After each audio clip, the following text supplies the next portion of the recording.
In Wolv-TV production, sexually based jokes are considered especially hilarious. In Ann Arbor, the dedicated comedians who investigate these jokes are known as the Special Writers Unit. These are their news stories. Hey, it's your boys. Martin Luther King Day passed this week, bringing bigots and racists alike to the internet to post inspirational quotes from the doctor. I think the only thing more ironic than people like Tammy Lauren posting quotes on civil rights is these Mussolini quotes placed over calming images.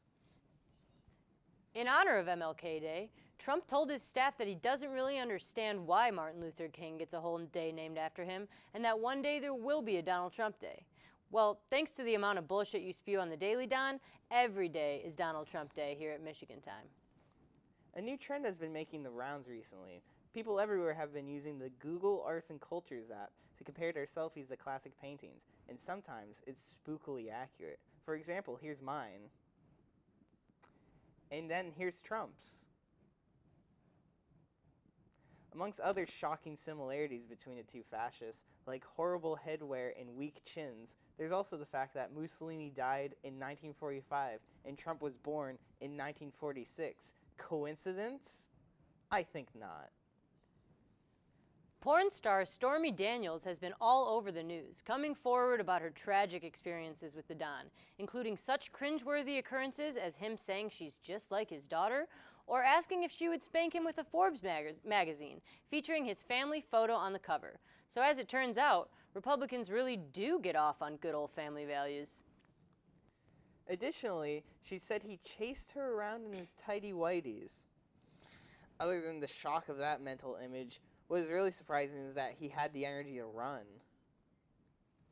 In an interview with Good Morning Britain, Ivana Trump said that her ex Donald Trump is not racist, but just confused and says silly things. Strange, that's the exact excuse we make for my racist great uncle. In porn news, Pornhub had a 77% drop in page views at the time that Hawaii received the false alarm nuke test. Once it was announced there was no threat, page views surged 48% above typical levels. I can't think of a better way to celebrate not dying in a nuclear fire. Inventor Sergey Santos recently created a new kind of sex robot sold at the hefty price tag of $5,000. The robot is programmed with the ability to simulate an orgasm. Meanwhile, I've been doing that to protect male egos since I was of consenting age, and no one's paid me $5,000. 2017 was one of the hottest years on record, contributing the growing trend of hotter years. If only there was some term to describe this continuous trend of rising temperatures. After a 35-plus year ban on movies in movie theaters, Saudi Arabia is releasing their first movie to theaters, The Emoji Movie.